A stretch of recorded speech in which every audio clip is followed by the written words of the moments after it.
Hare Krishna, Krishna Krishna, Hare Hare, Hare Rama, Hare Rama, Rama Rama, Hare Hare, Hare Krishna, Hare Krishna, Krishna Krishna, Hare Rama, Hare Rama, Rama Rama, Hare Jaya Jaya Prabhupada, Prabhupada, Prabhupada, Jayo Prabhupada, Jaya Jaya.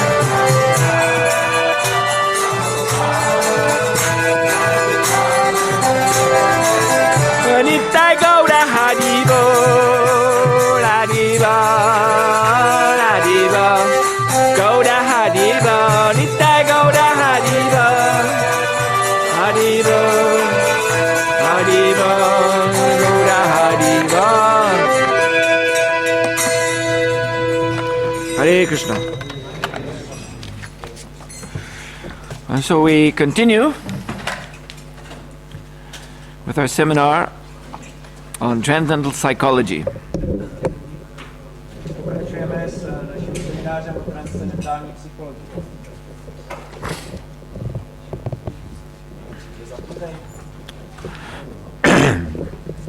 So there was something I didn't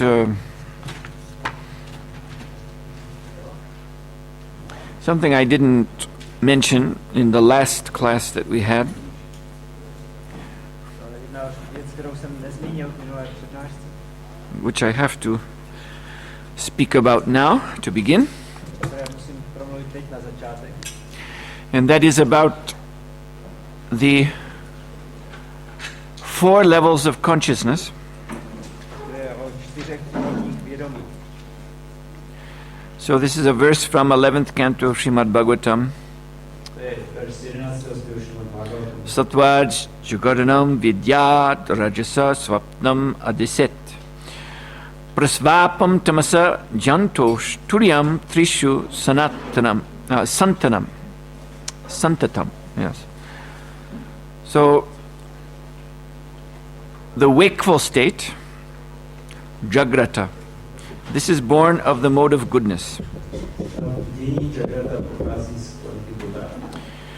The dream state, Svapna, is born of the mode of passion.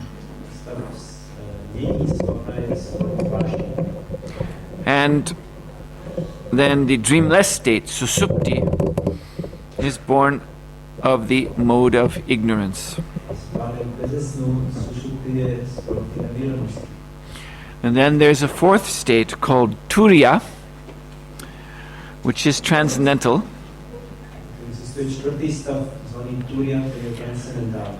We know this as Shuddha Sattva or Vasudev Sattva. Máme jako Shuddha Sattva nebo Vasudev Sattva. Pure goodness without any tinge of material nature.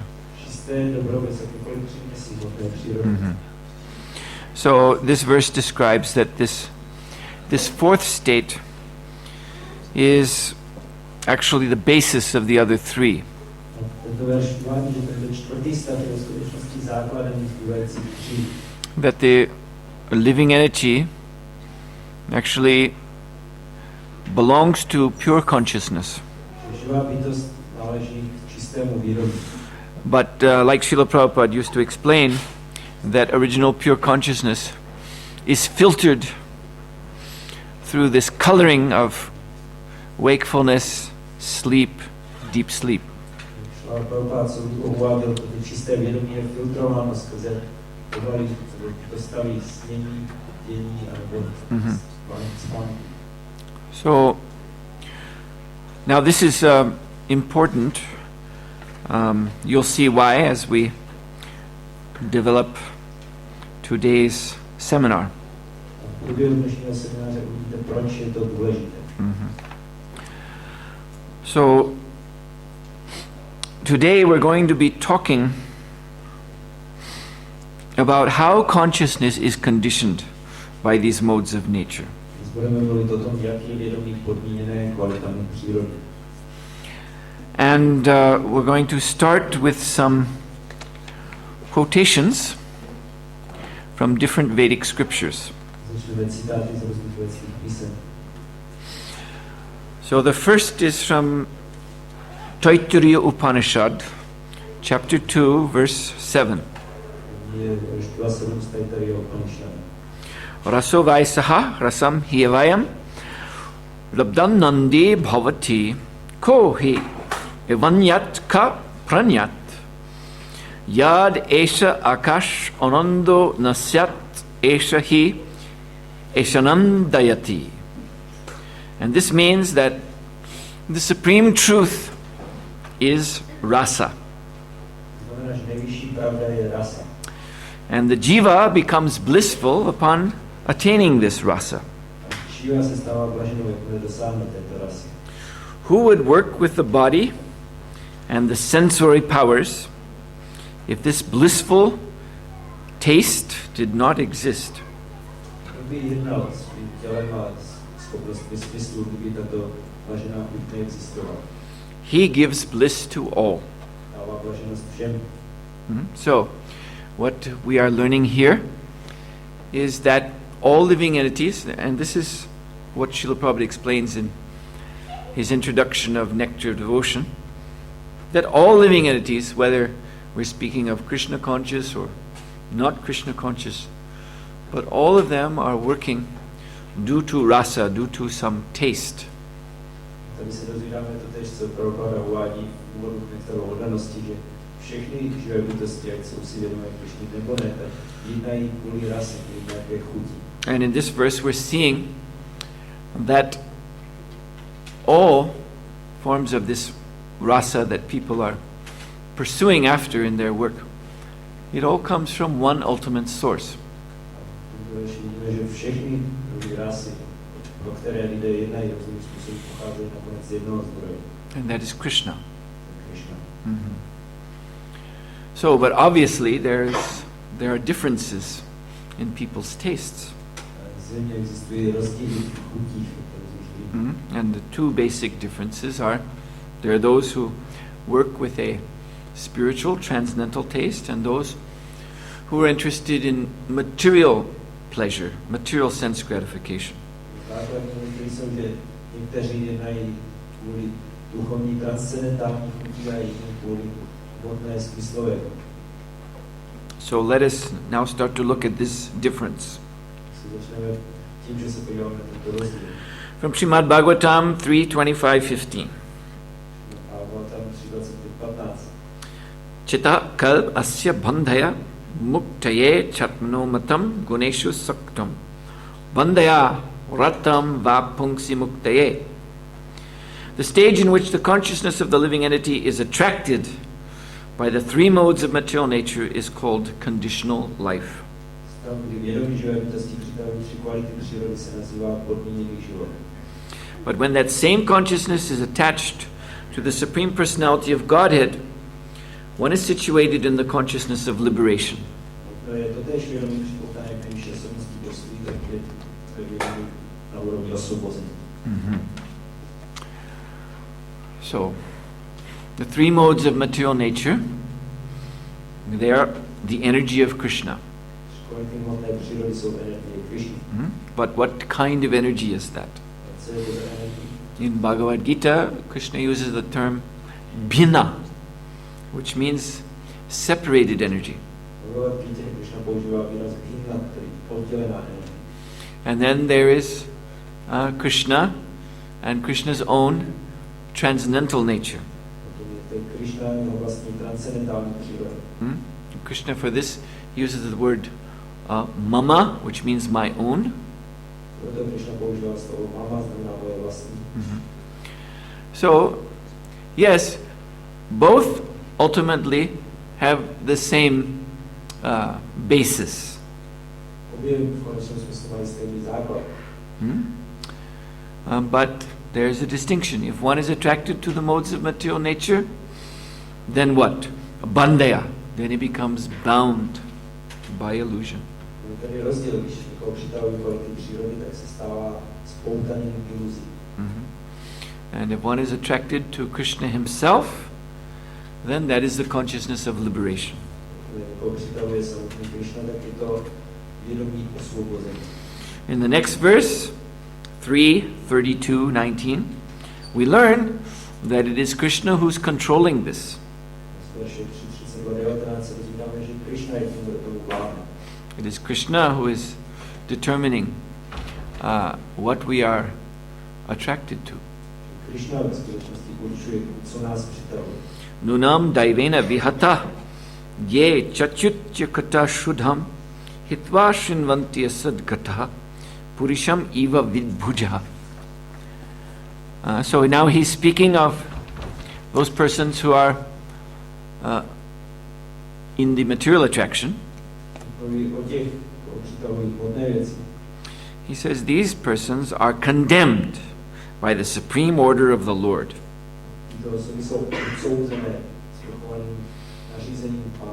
Because they are averse to the nectar of the activities of the Supreme Personality of Godhead, they are compared to stool-eating hogs.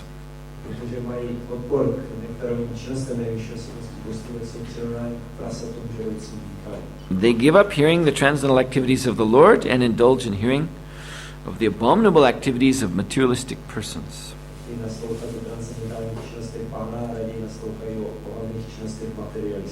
Yes. So, these persons are condemned. They've been placed in that condemned category by Krishna. And this is due to the nature of their desire.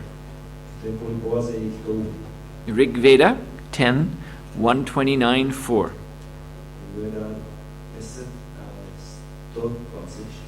Kamastad agre sama vartatadi manaso retha pratamam yadashit. In the beginning there was desire, which was the primal germ of the mind. Yes. So again and again we'll find it's stated in Bhagavatam and elsewhere that it is the mind that is the initial stage of the whole creation.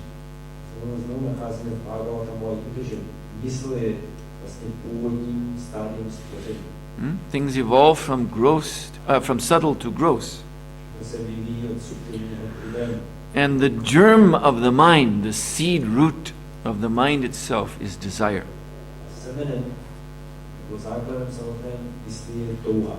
So those who take no satisfaction in Krishna, in hearing about Krishna, as we've been understanding from these verses before, then they're attracted to the modes of material nature, And in this way their material desires develop. Jak jsme slyšeli v těch verších, ti, kdo nemají zájem, jsou přitahováni nasloucháním o Krišnovi, tak vyvíjejí zájem o hmotu a tím se jim hmotná touha. And they need a material mind in which these desires can grow up and become thoughts, become plans for sense gratification.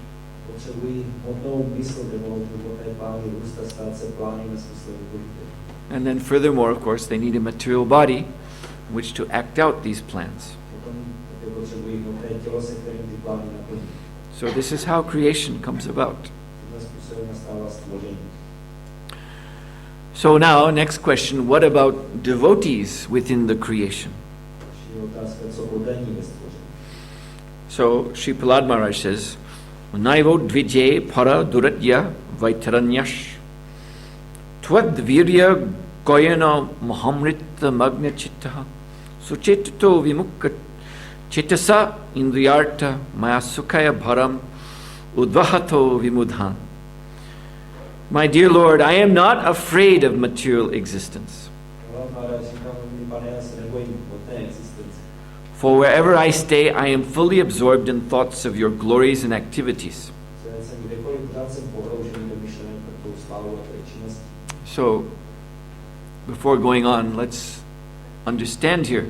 We've already heard that the consciousness of liberation is attachment to Krishna.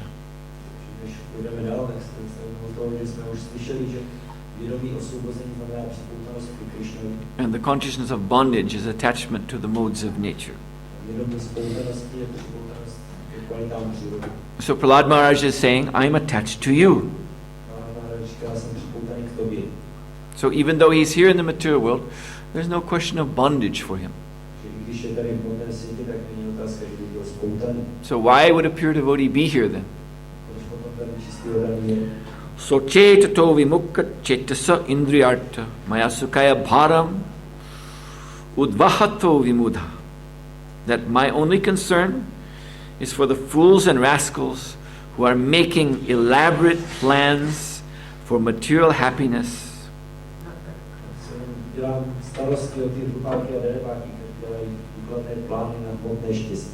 And carrying the heavy burden, maya sukhaya bharam, carrying the heavy burden of maintaining their families, societies, and countries. So here again, in this verse, you see the two. Prahlad Maharaj represents the pure devotee and those who are involved in Maya Sukha, sense gratification.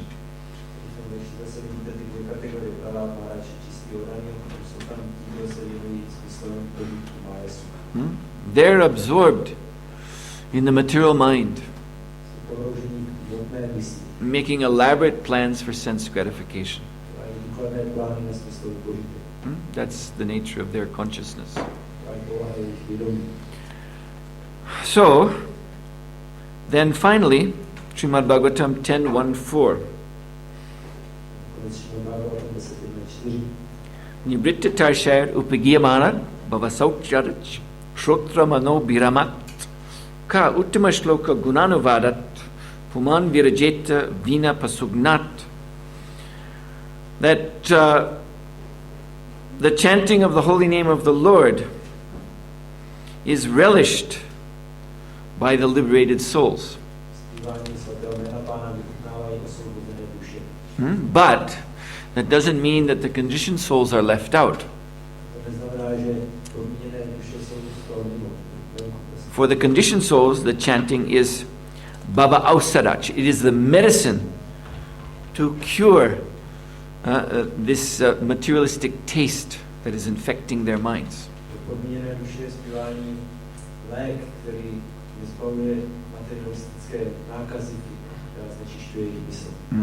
Therefore, the chanting of the holy name is for everyone, both conditioned and liberated.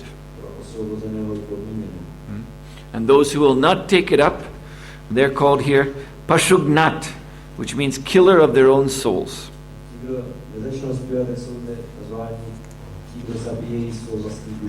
Yes.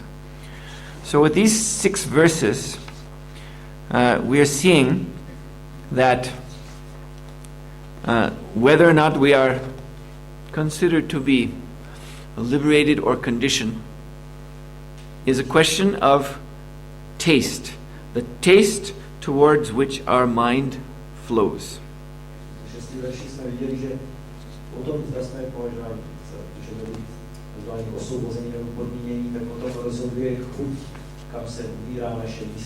Mm-hmm.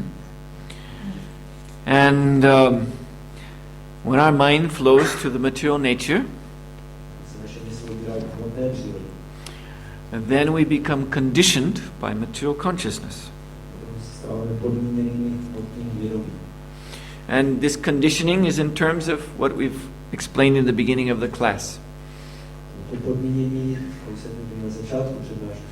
That we're sometimes in a state of deep sleep or unconsciousness. Sometimes we're dreaming, and sometimes we're awake. And so we're going through these 3 phases, and these each, as we heard, represent the modes of material nature.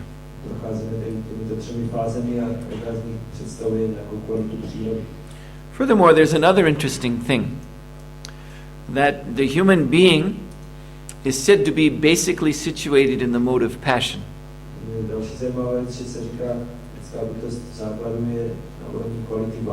Mm-hmm. So if the human being is basically situated in the mode of passion, then that means basically our consciousness is svapna, is the dream state.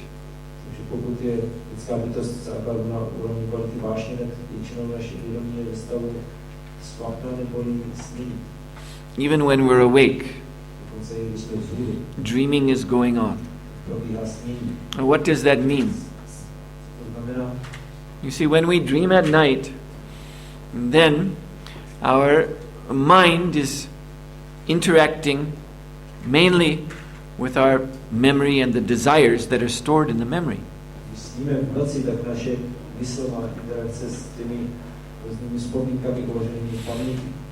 So that means there are no physical objects in the dream state that we're in contact with. We're in contact with images of our own desires. And so that is what is going on in human consciousness. When human beings look at this world, they're not seeing the world as it actually is. Very prominent coming up between their perception and the object are their desires.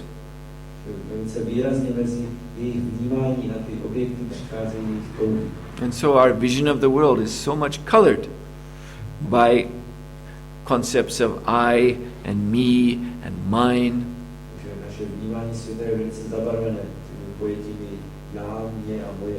And attachment and hatred. This is all coming from desire.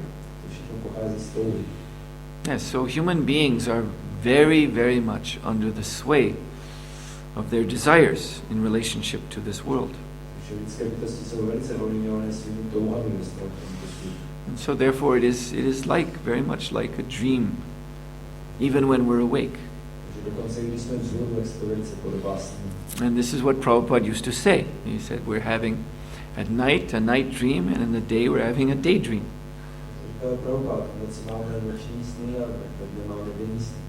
So this is very important for understanding the problems of human psychology. That our minds are very, very imaginative.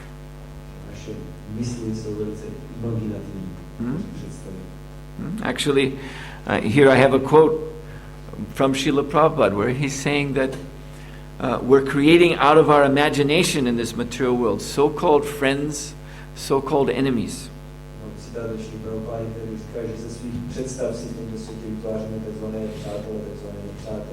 This is all imagination. Jsou všechno představy, Going on in our own mind. které probíhají v naší mysli. So now we want to understand how the living entity is becoming conditioned. Chceme pochopit, jak se živá bytost stává podmíněnou. How he's coming into these modes of nature. Jak se dostává do těchto kvalit přírody. And for this we have to now look at the process of creation. Za tímhle účelem se musíme podívat na proces stvoření. So, in the beginning, there is the pure living entity, Na začátku je čistá živá bytost, who is in this Turiya or Vasudeva Sattva state, clear consciousness. která je ve stavu čistého vědomí. But this clear consciousness is not quite the same as Krishna consciousness. A toto čisté vědomí není tak docela stejné jako vědomí Krišny. What is lacking? Stav chybí. What is lacking is this transcendental rasa. Chybí transcendentální rasa. So this Turiya clear consciousness is a state of self-realization, Toto čisté vědomí je stavem seberealizace. understanding oneself to be pure spirit. Chápání vlastně čistá duše. So this is the beginning point. To je začáteční bod. And in this state, one is under the shelter of Lord Vasudeva. V tomto stavu má osoba útočiště pána Vasudeva. So who is Lord Vasudeva? To je pán Vasudeva. Vasudeva is an expansion of Krishna for his pastimes outside of Goloka Vrindavan. Vasudeva je expanze Krišny pro zábavy mimo Goloku Vrindavan. For instance, Dwarkadish, the Lord of Dwarka, Krishna as the Lord of Dwarka, is Vasudeva Krishna. Příklad Dwarkadish, pán Krišna jako pán Dwaraki je Vasudeva Krišna. And Lord Ramchandra, Lord of Ayodhya, is similarly Vasudeva. Pán Ramachandra, pán Ayodhya je také Vasudeva. Lord Narayan, the Lord of Vaikuntha, is an expansion of Vasudeva. Pán Vaikuntha, pán Narayan je expanzí Vasudeva. So I'm now mentioning to you different Divya Leelas. They're all transcendental Leelas, but they're outside of the intimate Braja Leela of the Lord in his own personal abode, Goloka Vrindavan. Uvádíme různé divialy, které jsou transcendentální, ale jsou mimo důvěrné si do pána Krišny Goloku Vrindavan. And now the last time we met, I told you that this creation is also a Leela of the Lord. Minule jsem vám říkal, že toto stvoření je také líla pána. In the Chaitanya Charitamrita, it is called the Vyavahar Leela, which is the Lord's Leela in relationship to Maya, to the illusory energy. So in this Leela too, Lord Vasudeva is appearing.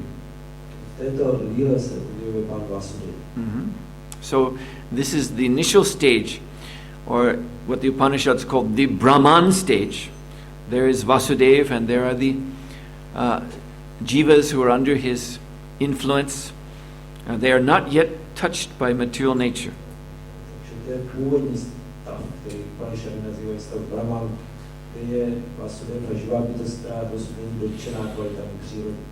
Now Lord Vasudeva, he expands into what is called the Chatur Vyuha, which is the four forms. Chatur means four, and Vyuha means it's something like design. In other words, it's like a square, and on each corner there is one form of the Lord.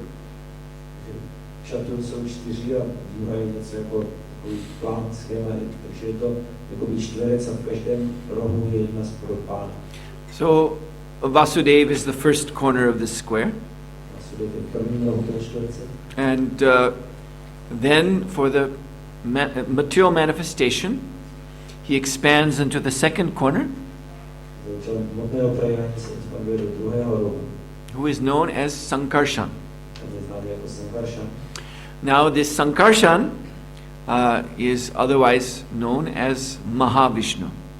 To Sankarshan je také známý jako Mahavishnu. So as you well know, Mahavishnu, he is lying down on the causal ocean. Jak víte, Mahavishnu ulehal na příčinný oceán. Causal ocean is called Karna. Karnabdi. Karnabdi means causal ocean. Se nazývá Karnabdi, příčinný oceán. And he is in a state of yoga nidra. Ve stavu yoga nidra. Now in this nidra, seeming sleep, he is enjoying his own transcendental pastimes. Tento stavu spánku nidra si užívá svých transcendentálních zábav. But the jivas who are been transferred to his care, they are actually in the primeval tamogun. Živy, které byly dány svěřeny do jeho péči, tak jsou původní tamoguny. See, so Lord is sleeping, jivas are sleeping, but there is a great difference between the nature of these sleeps. Pán spí a živé bytosti spí, ale mezi povahou těchto spánků je velký rozdíl. Lord's sleep is transcendental. Pánův spánek je transcendentální. The jiva's sleep is actually, they are in this susupti state, total unconsciousness. Živí jsou ve stavu susupti, plného bezvědomí. And it's in this unconscious state that the seeds of desire are there. V tomto bezvědomém stavu jsou semena tužeb. What we heard from the Rig Veda, the root of the mind. Jsme slyšeli z Rigvedy, to je kořen základ mysli. So this susupti state is the root of desire. Že tento stav susupti je kořenem tužeb. And actually, this root state is actually a kind of embodiment. A tento základní stav je už určitým druhem vtělení. We find in the Upanishads and in the commentaries given by great acharyas like Madhvacharya, there's this term karana deha.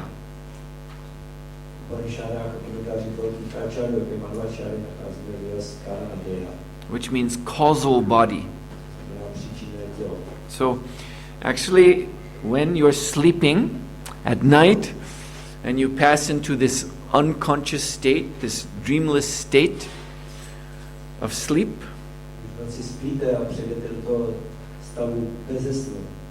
then you are there in the causal body. That causal body is simple to understand. It's the root state of material existence from which the mind and the gross body come out.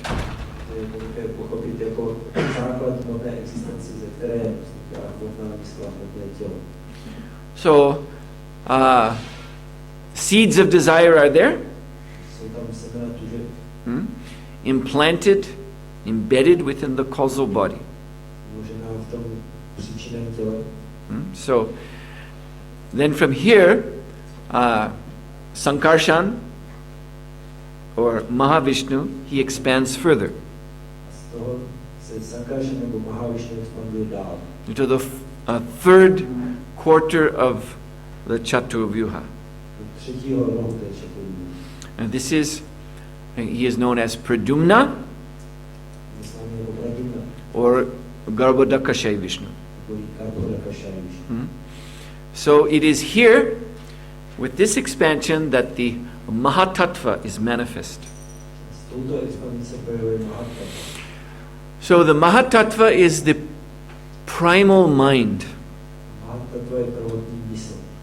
We could say a metacosmic mind. I don't know how much you know about classical philosophy, like the philosophy of Plato. But Plato had this idea of some ideal state in which all the items, all the ingredients of this gross existence are there in a kind of ideal form. A to měl představu takového ideálního světa, kde jsou všechny, vlastně vše, co je tady v tom světě, tak existuje v jeho světě ideální podoby. So this is the Mahatattva. To je Mahatattva. Within the Mahatattva, you have mind, intelligence, false ego. Mahatattva je mysl, inteligence, falešné ego. You have all the senses. Všechny smysly. You have the sense objects also. Jsou tam i smyslové objekty. But they're in a subtle state. Jsou v subtilním stavu. And the creation, as it unfolds, is drawing from that Mahatattva. The Mahatattva provides the form for the gross creation.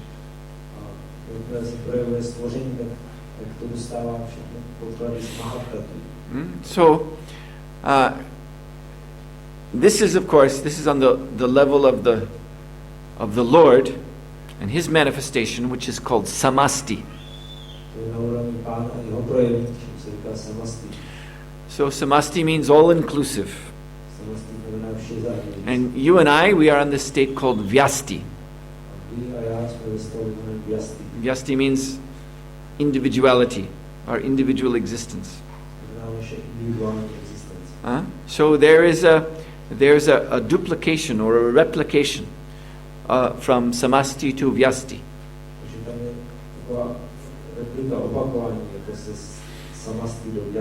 Whatever is happening in this great cosmic unfoldment is also taking place in our own body.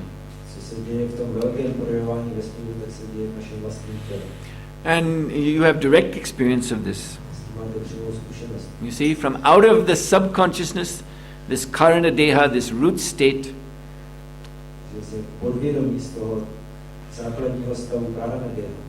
desires are growing up, and they're taking shape, taking form in what? In the mind.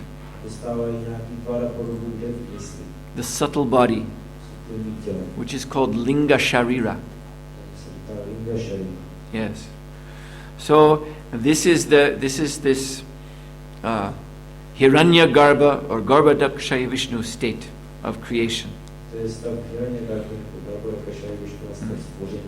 At this state, then the idea of this world comes into being.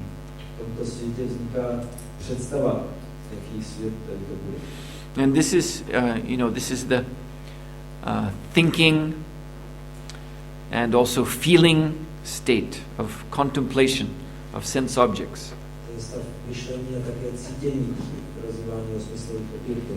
So here the desires are becoming stronger and stronger. And so what has to follow is the gross manifestation. So then Pradumna, he expands one more time as Aniruddha. And Aniruddha is the source of the super soul. And the super soul enters into the heart of every physical body created by Brahma. Now, as you know, Brahma appears on the lotus flower that grows up from where? From Garbhodakshaya Vishnu's navel.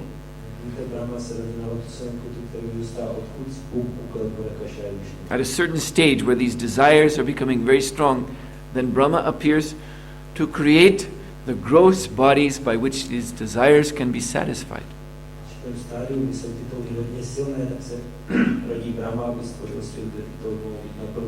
And Lord Aniruddha, Paramatma, enters into the hearts of these bodies along with the jiva.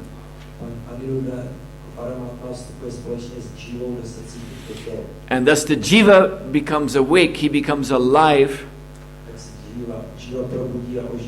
to material activities. So the susupti stage, mode of ignorance, the dream stage, mode of passion, and then finally this awake, active stage, mode of goodness.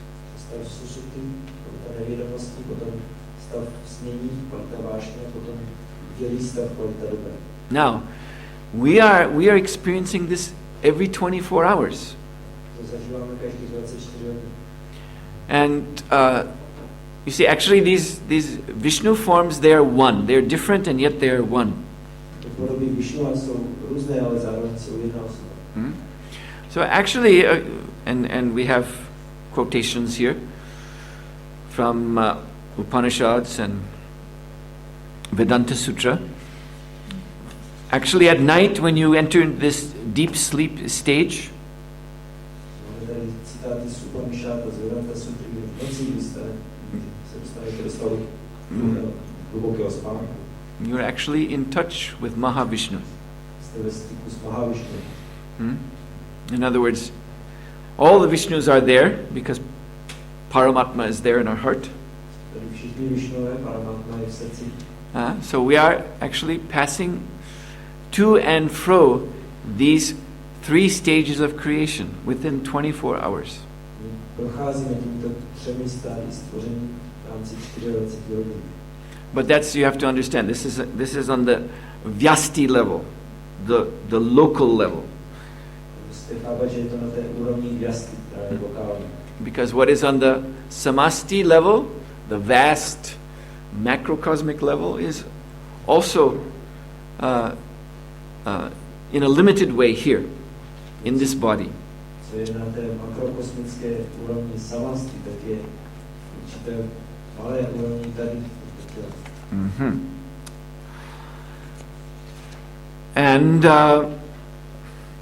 this is, because of this, the yogis, they, by their meditation and austerity, they are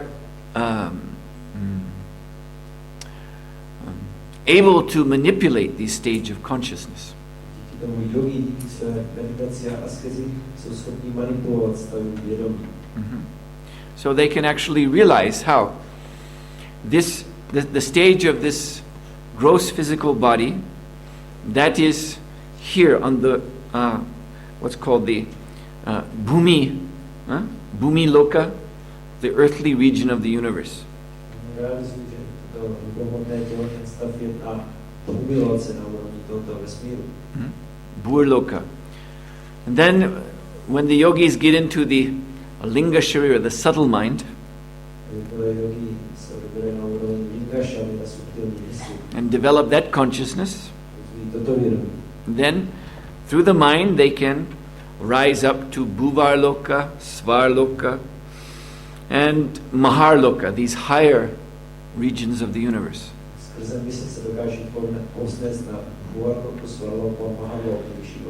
Because these regions are within the cosmic subtle realm. So there's a connection between our subtle body and that universal subtle realm.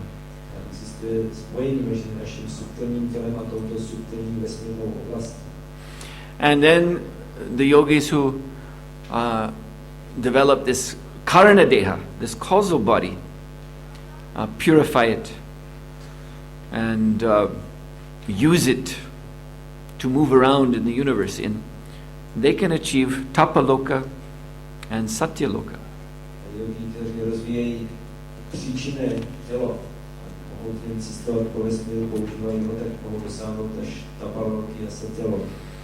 Yes, so in other words, within our consciousness, within our own mind, there are these different levels of the universe, equivalent.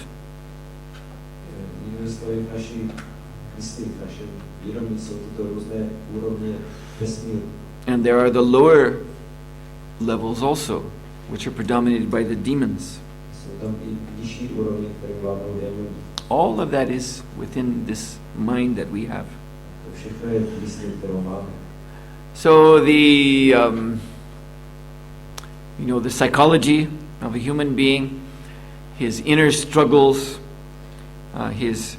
this fight that he has between doing good and doing bad, all the different influences that are coming out. This is a replication of, on the cosmic level, the fight between demigods and demons and all the different levels of consciousness that are there on different planets. Všechny ty psychologické problémy naší mysli, boje, zápas, jestli dělat dobro nebo zlo, tak to všechno je replika boje mezi polobohy a démony, který probíhá těch různých úrovních vesmíru. So, these different states of consciousness are associated with these different expansions of the Lord. And we have come along in these expansions. But not to associate with the Lord in His Leela, but as we were explaining the other day, our interest is to enjoy His energy. So this is the manifestation of the three modes of nature and the states of consciousness that are associated with them. And so here we are. You see, this is what we're experiencing right now. And we are conditioned by this. And we will continue to be conditioned by it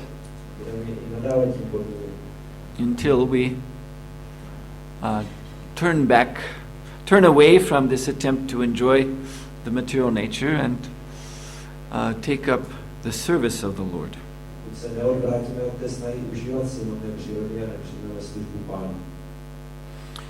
So, I'm going to stop here and leave time open now for questions. I want to see from your questions if you have understood this properly. Yes.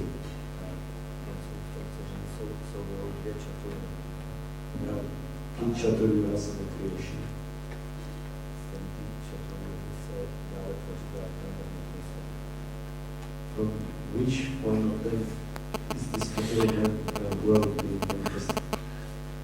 No, this is the initial Chaturvyuha is expanded from Goloka Vrindavan, to Dwarka and finally to Vaikuntha. Původní Chaturvyuha se expanduje z Goloky Vrindavanu do Dváraky a potom nakonec na Vaikuntu. But this is later Chaturvyuha, in which the four expand into the Mahatattva, expand into the material energy. As Mahavishnu, Garbhodakshay Vishnu, and Kshirodakshay Vishnu.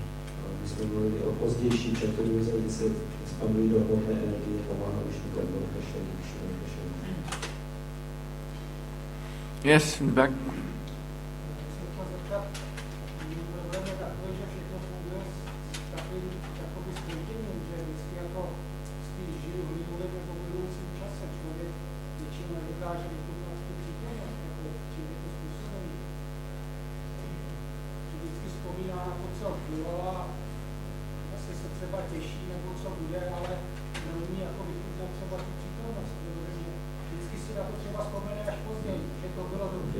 His problem is that he cannot really enjoy or somehow live in the present. He either remembers his past or taking pleasure from the remembrances or looking forward to the future. So he's asking what is this cause? That we cannot live in the present and either remember the past. As soon as you think of the present, it's already in the past. You see?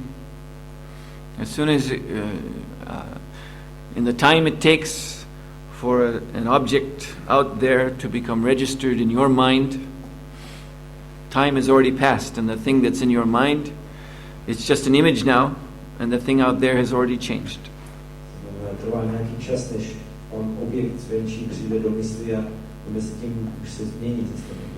Like they say, when you look at the sun, because it takes 8 minutes for the light of the sun to reach your eye, you're seeing only the sun as it was 8 minutes ago.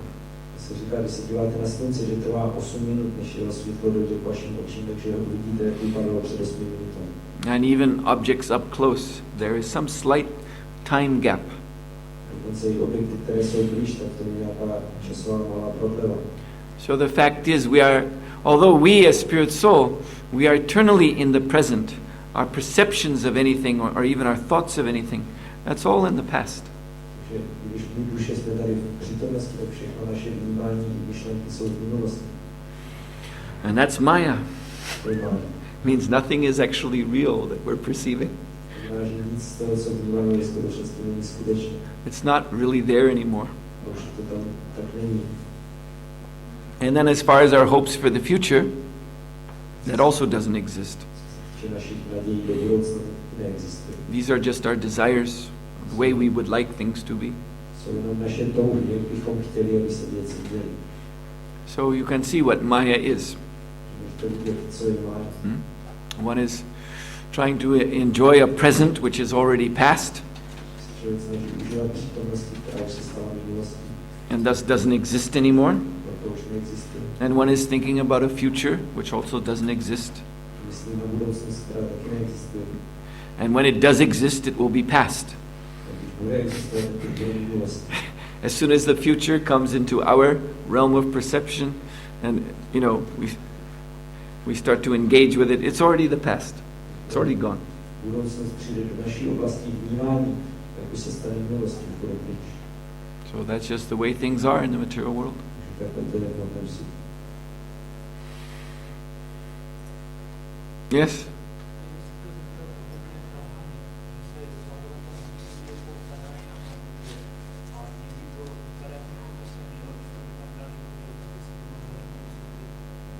Možná vysvětlit rozdíl mezi pradhanou a mahatatvou. Zasmíval pradhana and mahatattva, sometimes in Bhagavatam it seems they're both the same, but sometimes there's some difference. Well, actually there's a purport where Srila Prabhupada talks about this, and more or less he's saying that there's no use to try to really get into and distinguish these things. Jednou výkladu Srila Prabhupada o tom mluví a říká ve skutečnosti, že nemá cenu se snažit do toho proniknout a rozlišit tyhle dvě věci. But just for convenience sake, we can take pradhan. Pradhan means source of ingredients. And mahatattva is the manifestation of ingredients. So pradhan is mula prakriti, the root prakriti. So it's not manifest yet. It's like raw material. Like a bag of flour. You have a bag of flour, then you have the potential for puris and chapatis and samosas and so many things.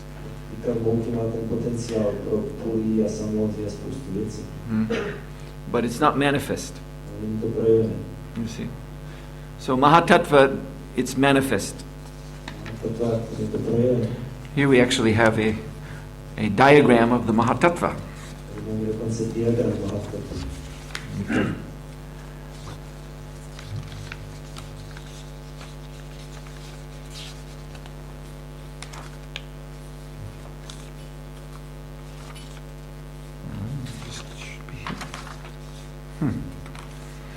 Well, it was here, now it's disappeared.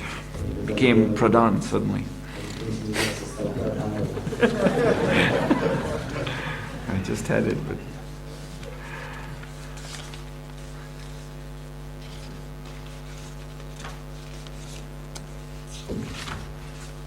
Oh, here it is. Pradhan became mahatattva. So here you have... So at the top is Paramatma, and emanating from him is Kala, the time factor. And the living entity, the jiva, he is caught in this time factor. Interacting with time then brings out his previous impressions, svabhava. And karma. That's the force of his previous activities. Karma neboli sílu jejich dřívějších činností. And so then from there, then you get Mahatattva. A z toho dostáváme Mahatattva. And within Mahatattva, ahankara manifests in 3 modes. Mahatattva se projevuje ahankára ve 3 kvalitách. So there's Jnana Shakti, or Vaikarika Ahankara it's called, which is in the Sattva Guna. And from this you get the mind and the demigods that control the senses. Then the Kriya Shakti, or the Adhyatma Shakti. You get Taijasa Ahankara. That's false ego in the mode of passion. And here are the senses, which are controlled by the demigods who are in the mode of goodness. And buddhi and prana. This is all in the Rajoguna. Then finally Dravya Shakti, or the Adibhuta. This is Tamasa Ahankara, false ego in mode of ignorance. And here you get these sense impressions, like sound and touch and form. And the elements, ether, air, fire, water, earth. So all of that is in the Mahatattva. And it is reproduced here, locally in this physical and mental self.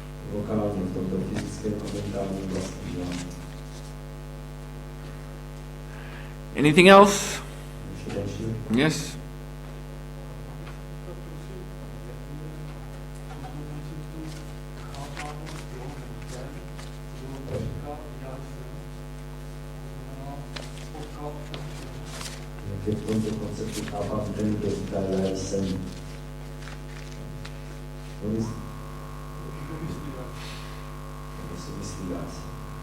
Where in this concept is that the one who says I am or thinks I am? That is the living entity, the spirit soul. That is the basis of the sense of identity. But when the living entity is caught up within this creation, which we've just described, then his sense of identity is transferred to the modes of material nature. And so then, depending on what mode is prominent, he'll identify either with the mind, if he's in the mode of goodness, or with the senses in the mode of passion, or with the sense objects in the mode of ignorance. He thinks these things are himself. But that's illusion.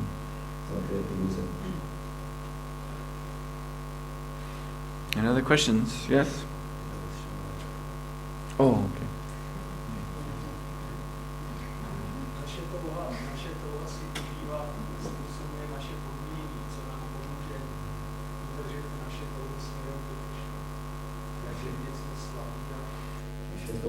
Způsobuje naše podmínění, co nám pomůže udržet si touhu nebo nasměrovat touhu ke Krishnovi. Our desires to enjoy cause our conditioning.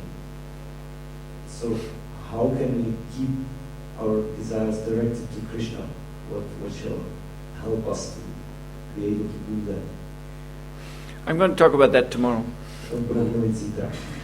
when we get to the psychology of Bhakti Yoga. Okay. Yes?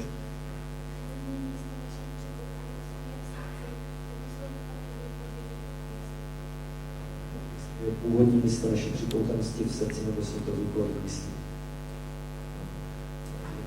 Is the original place of our attachment in our heart, or is it a product of the mind? Well, you see, we've been speaking in the these seminars, how the mind is simply the result of a transformation of consciousness, pure consciousness.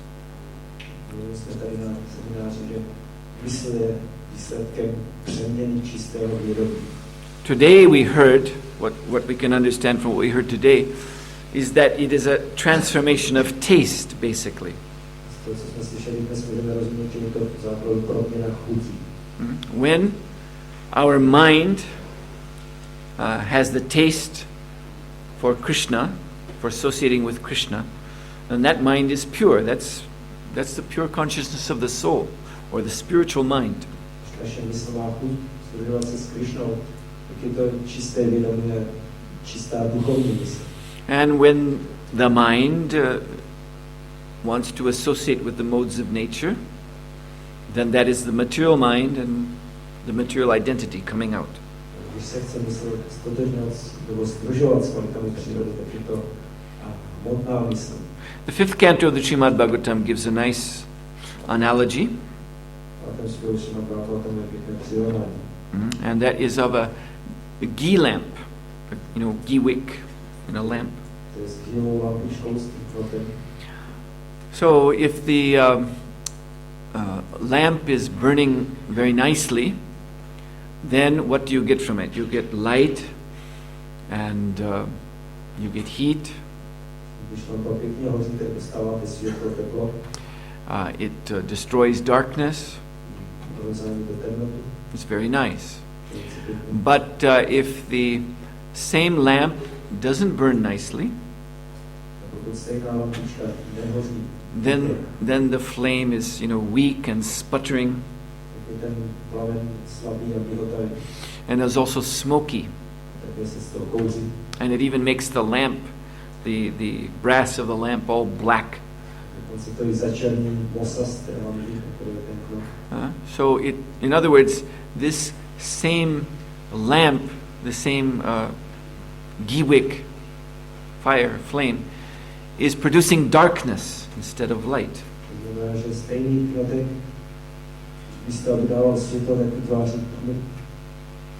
So you see, this is showing that it's the same principle, consciousness. But material consciousness enwraps us in darkness. And that consciousness is called the material mind. So when that is purified, then it's the spiritual mind. And that is giving us illumination. With that mind, we can understand what is Krishna. Mm-hmm. Yes, and in this verse it says, it speaks of the two states of mind. One is tattva, which means the true state. Prabhupada translates that in this verse as the original position of the mind.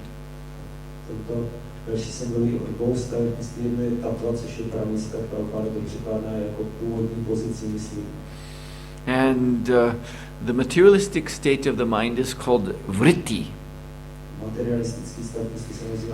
And Prabhupada translates that as various engagements. Means here that the mind is not engaged in Krishna consciousness,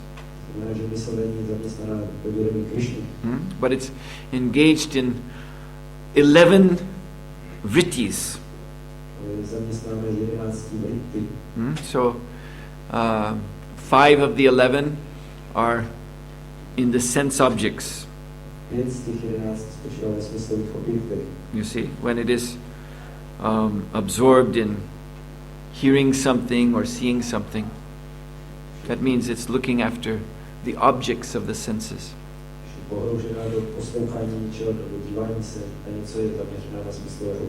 And so there are 5 such objects. And then another group of 5 is when the mind is absorbed in the senses themselves. Like in the act of using the hand to pick something up, or using the legs to walk, or when we're talking, So these are engagements of the mind in the active senses, karmendriya. To jsou angažování zaměstnání mysli v souvislosti s činnými smysly karmendriya. And then the 11th is when the mind is engaged in itself. Potom 11. zaměstnání, když se mysl zabývá sama sebe. In mental concoctions and feelings of self-importance. Pocity vlastní důležitosti. You see, absorption in self-importance, whether one may be feeling happily self-important or miserably self-important, but it just means one is absorbed in himself. False ego. Do sebe sama, do falešného ega, ať už se cítíme jako pozitivně důležití, nebo jako mizerně necítíme. So these are the 11 engagements of the material mind, To je 11 činností hmotné mysli, which are keeping the mind occupied in the material nature instead of in Krishna consciousness. Udržují mysl zaměstnanou v hmotné přírodě místo transcendentálním vědomí. Anything else? Yes?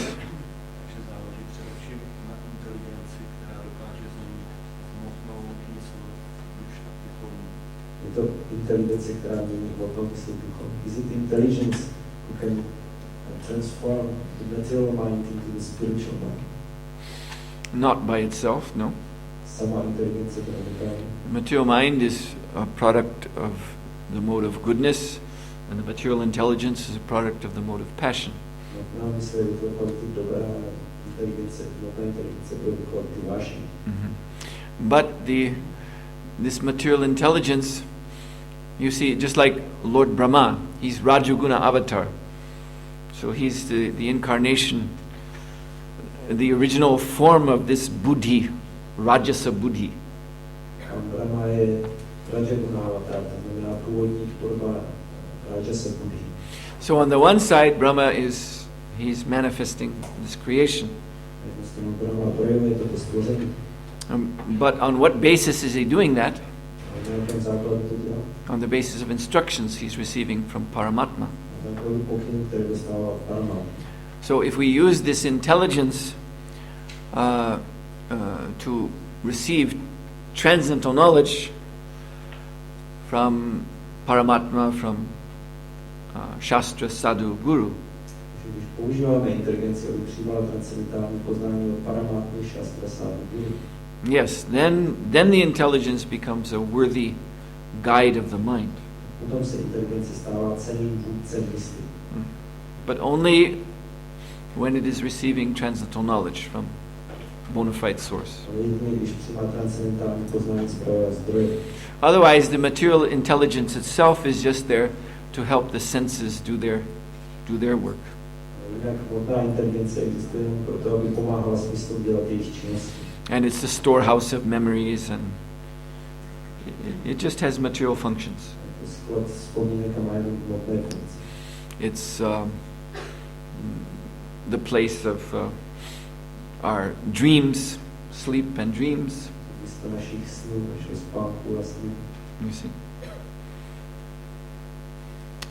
So it's the intelligence that has to be spiritualized first of all. Už ze všeho nejdřív se musí inteligence zduchovnit. Yes? I always wonder in this connection what is the place of the so-called common sense in this picture. Že pořád přemýšlím, kde má v tomhle obrázku jako svoje místo takzvaný zdravý rozum.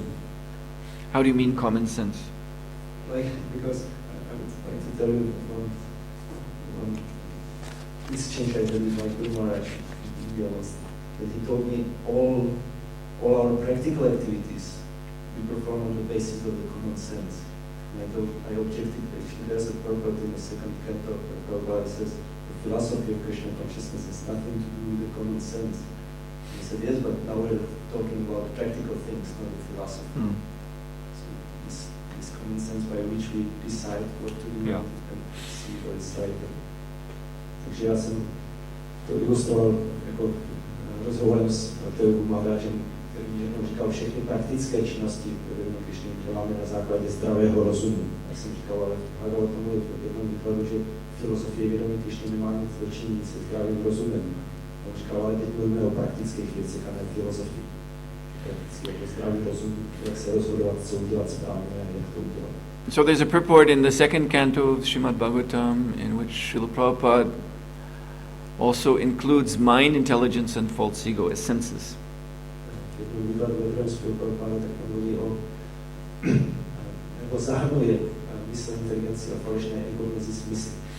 So together these three make up the subtle body,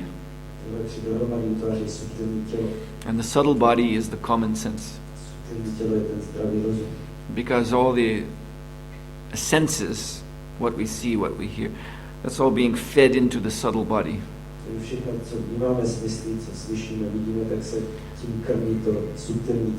And mind, intelligence, and false ego are just different departments of the subtle body. So mind receives the sense impressions and sorts them according to the mind's taste or feelings. And then the intelligence also sorts them, but on a more subtle basis, more abstract intellectual value system. So, sometimes the intelligence will override the mind. Just like, for example, taking medicine. So the intelligence knows you're sick and you have to take this medicine.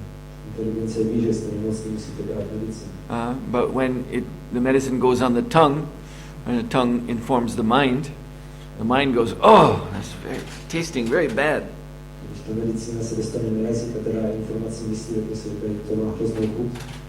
And the mind wants to tell the mouth, spit it out. But the intelligence steps in and says, no, you can't do that. This is good for you. This is medicine. You see?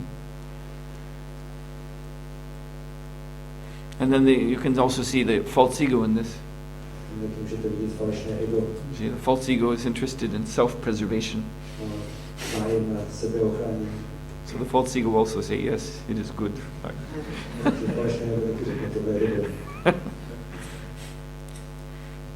False ego is it's actually the finest of the three. And it pervades the other two. It pervades the buddhi and the manas, the mind. Yeah. Also speculating that common sense also often means to make the right, proper decision. So I thought, is it maybe that's when we are able to hear the super soul without our knowing that we make the right decision. So can it also involve super soul? You want to translate your question? Já jsem ještě spekuloval, jestli v tom může být taky nějak zahrnutá na duši, protože jako zdravý rozum často znamená, že děláme správné rozhodnutí, a jestli to teda znamená, že jsme schopni slyšet radu na duše, že ona v tom je taky zapojená, nejen jako myslím, že Well, I would agree with that if it's understood that this is indirect knowledge coming from the super soul, not direct. Direct would mean transcendental knowledge.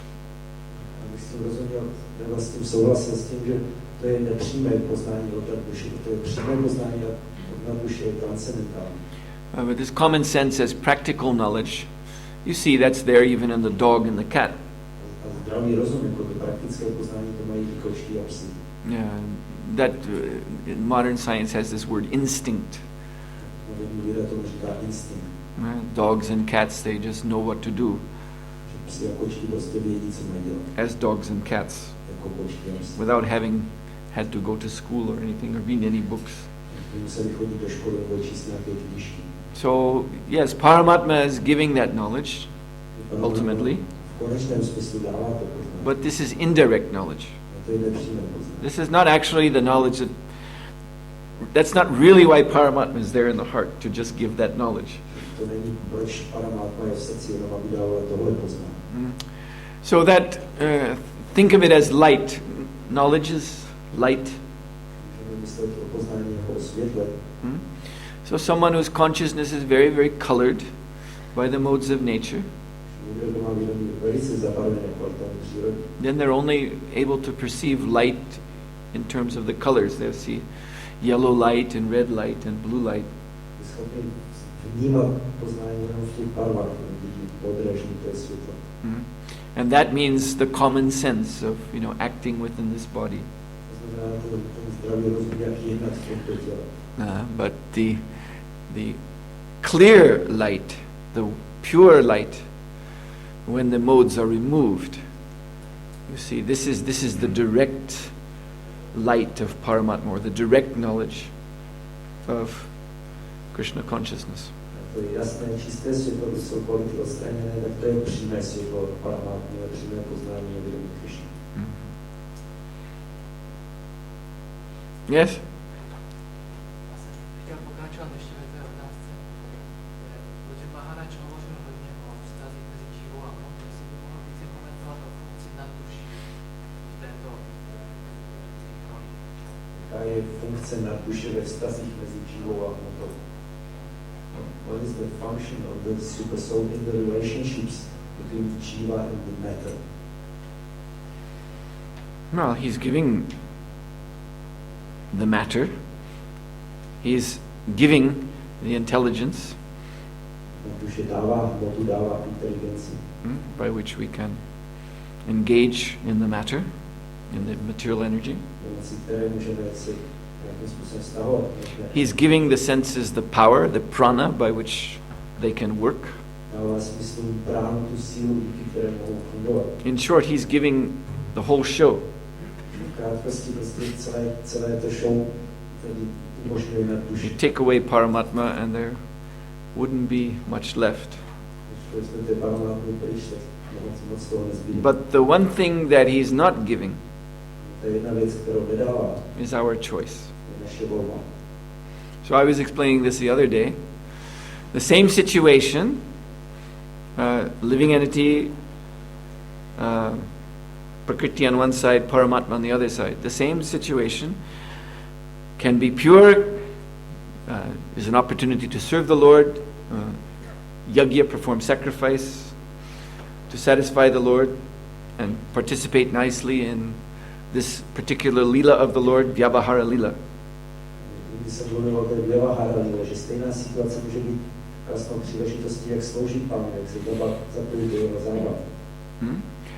Or it can simply be what we call Maya.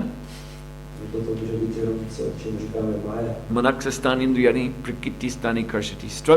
Struggling with the mind and the sense objects. Zápas myslí a smyslovní objekt. And so what's the difference? The difference is determined by our choice. V čem je rozdíl, to je určené naší volbou.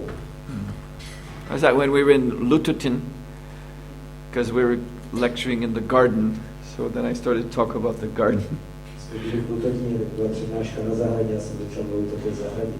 And I was pointing out, consider all in this garden that's given by Krishna.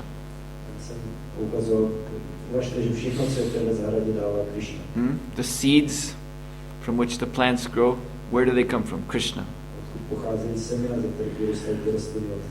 The earth in which you plant the seeds, where does that come from? Krishna. The water which nourishes the seeds, where does that come from? Krishna. The sunshine which is needed for the plants to grow, where does that come from? Krishna. So you take away any of those, you can't have a garden. But even you have all of those, you don't necessarily have a garden either.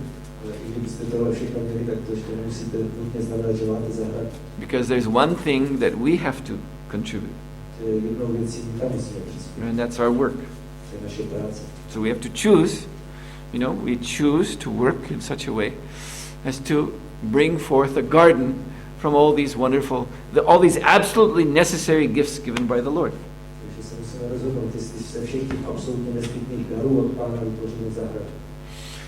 You see, so you can choose to work nicely Vy si můžete rozhodnout, že budete pěkně pracovat, and have a nice garden, budete mít pěknou zahradu.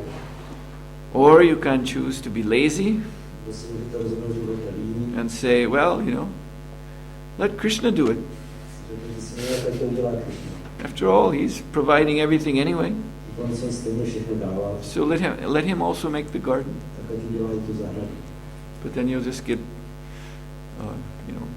so many weeds and thorns, and it will look very terrible. Tam budete mít jen spoustu plevele a trní a budete vypadat mrazí. So that's our choice. To je naše volba. That's our contribution. To je náš příspěvek. It's up to us. Je na nás. We can make very nice sacrifice Můžeme dělat krásnou oběť using the Lord's energy in His service. s použitím Pánovy energie v jeho služby. But you see, that choice is up to us. Ta volba je na nás. We cannot say, yes, I'm surrendered to Krishna, so therefore let him do everything. Můžu říct, já jsem odevzdaný Krišnovi, tak ať on všechno udělá. That is actually not surrender. To není odevzdání. Like Prabhupada said, we don't find in Bhagavad Gita that Krishna tells Arjuna, you just sit down and smoke marijuana and I'll fight the battle for you. Don't worry. Prabhupada říkal, že nejdeme v Bhagavad Gita, že by Krišna řekl Arjunovi, vy se tady posadí kouřit si marihuánu a já tu bitvu vybojuji za to, dělej si starost. This is not Bhagavad Gita philosophy. To není filozofie Bhagavad Gita. Although in India there's many sadhus who do, they smoke marijuana and they think that they're God-realized persons. V Indii takhle je mnoho sádhů, kteří kouří marihuánu a myslí si, jak jsou realizované osoby. And they just, their main activity is, either begging or laying under a tree, Jejich hlavní činnosti jsou buď žebrat nebo ležet pod stromem, smoking and sleeping. kouřit a spát. But they're not actually following Bhagavad Gita. To nejsou následovníci Bhagavad Gita. Yes, Maharaji there?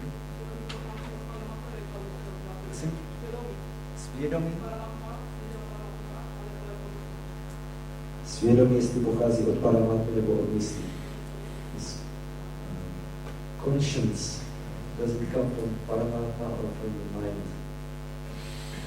Conscience. Yes. Well, you see, you have to understand that ultimately everything is coming from Paramatma, but there's always the question whether direct or indirect. Musíme chápat, v konečném smyslu všechno pochází od Paramatmy, je otázka, jestli to přijme nebo nepřijme. So conscience, the people who don't have any conscience at all are considered to be mentally deranged. They're called psychopaths. Lidé, kteří mají vůbec žádné svědomí, tak se říkají, jsou mentálně narušení psychopaty. So fortunately, they're not the majority yet. Naštěstí bohat zatím ještě nejsou ve většině. Most people in this world have some kind of conscience. Většina lidí v tomhle světě má nějaké svědomí. But most people are not on the line of pure devotional service at the same time. Zároveň většina lidí jako nevykonává čistou oddanou službu. So that means they're getting reminder from the Lord. They're listening to the Lord's guidance over their activities. Znamená, že dostávají nějaké připomínky od Pána, poslouchají ho jako ve vedení jejich činností. But because they're not surrendered to the Lord's will completely, therefore that morality that is manifest in their hearts is conditioned. So, there's different religions and different cultures. And so there's therefore different senses of innocence and guilt.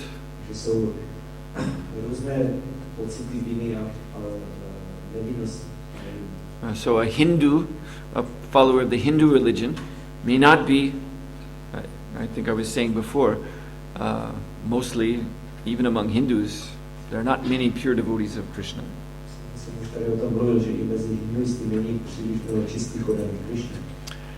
So they're not pure devotees of Krishna, but something like, an activity like cow killing a cow and eating the flesh, they have very, very strong moral reaction to that. That's they consider just the worst thing you can do. Nejsou čistě oddaní Krišně, ale vůči zabíjení krav mají velký odpor, velké protesty a vidí, že to je nejhorší, co by se mohlo udělat. Whereas a Muslim or a Christian, no problem. Co muslim nebo křesťanství nemá problém. Not that they don't have any conscience, Ne, že by neměli žádné svědomí. but in that area, it doesn't register that there's anything wrong with killing a cow and eating the meat. V této oblasti neregistrují, že by bylo něco špatného na tom zabít krávu a jíst maso. So conscience is there, but the modes of nature are different. Že svědomí tady je, ale kvality přírody jsou různé. And so, this is, as I said, this is the hearing Paramatma indirectly, receiving knowledge from him indirectly. Jak jsem říkal, že naslouchání Paramatmy nepřímo, ale stále poznání nepřímo. This means under the modes of nature. Znamená pod vlivem kvalit přírody. Okay, we have 4 minutes left in the back there.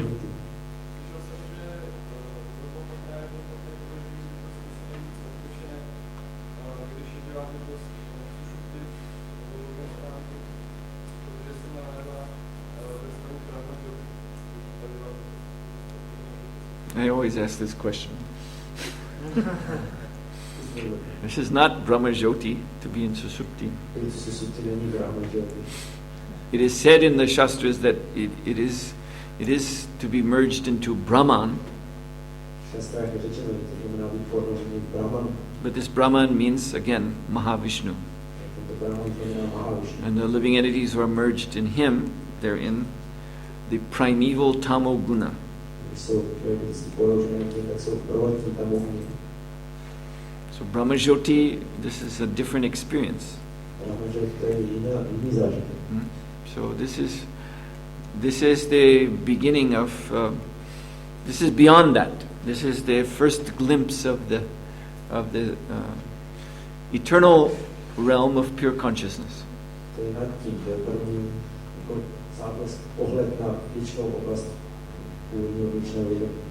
It's a faraway glimpse, therefore in Brahma Jyoti nothing is clear, just light.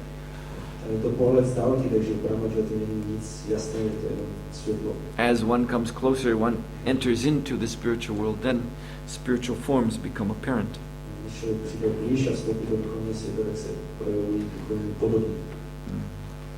But this Susupti is securely within the modes of nature,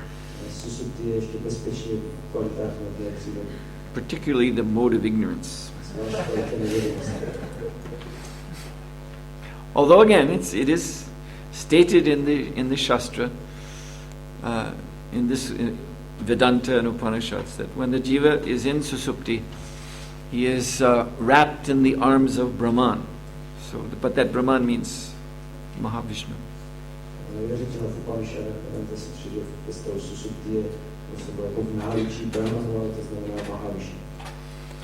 Are there? Okay, we have 2 minutes left.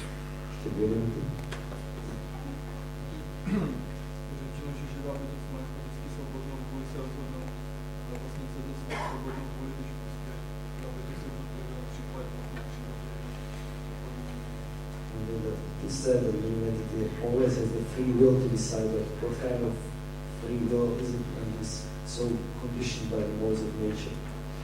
I didn't get the first part. The living entity is always what? Is said to have always the free will. Free will.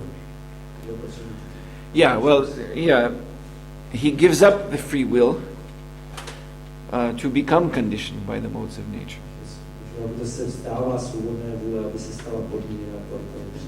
Because real free will mean that choice between Krishna and Maya. And the Bhagavatam is a verse in the 6th canto, I believe, which actually explains this point. When he comes under the modes of nature, then he loses his free will, although an illusion of free will continues on.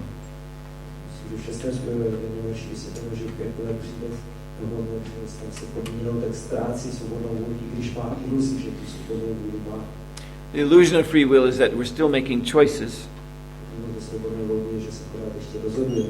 but these are choices between different features of our parabdha karma. To jsou jenom volby mezi různými variantami naší prarabdha karmy. So no matter what you choose, it's your karma, you see? Když si to vyberete cokoliv, tak vždycky je to vaše karma. It's your karma to have this experience or that experience. Je to karma, protože tohle nebo tohle. You can choose between them. Můžete si mezi tím vybrat. That you have, that power you have. Tohle tu moc máte. But all you're getting is your karma, Ale however you choose. tak se rozhodnete, jakkoliv nedostanete nic, That means it's within the material nature. znamená, že je to v rámci hmotné přírody. A real free will would mean there's opportunity to choose Krishna consciousness. Skutečná svobodná volba znamená příležitost moci si taky vybrat vědomí Krishna. But that is very rare. To je velice vzácné. Brahmanda Brahmete Kon se Bhagavan Jiva Guru Krishna Prasadebhai Bhakta Lata Beach. Only when the Jiva becomes Bhagavan, fortunate, then by the grace of Krishna he gets Guru, by the grace of Guru he gets Krishna. Když je živá bytost Bhagavan, který požehnaná, tak vlastní Krishna dostane Guru a vlastní Guru a vlastní. You see, there you can exercise real free will. Tam může skutečně používat svobodnou volbu. But you know, most of these living entities, they're not in a position to make any choice like that. Většina živých bytostí tady není v žádném postavení dělat takové volby. Therefore, Prabhupada said, it is our business as devotees, as members of this movement, to make their fortune. Pán říkal, že to je na nás, to hnutí, abychom udělali ty lidi požehnaný. We can go to those living entities who are unable to make choice, and we can give them Krishna anyway. Můžeme chodit za živými bytostmi, které nejsou schopné dělat rozhodnutí a přestají dát Krishna. That will be their Bhagavan, their great fortune. To bude jejich velké štěstí. All right, so now we have to stop. It's after 12. Musíme skončit do 12. So tomorrow we will be speaking of the psychology of Bhakti Yoga. Zítra budeme mluvit o psychologii bhakti yogy. Very interesting. Velice zajímavé. Srila Prabhupada ki jai. Suhotra Swami.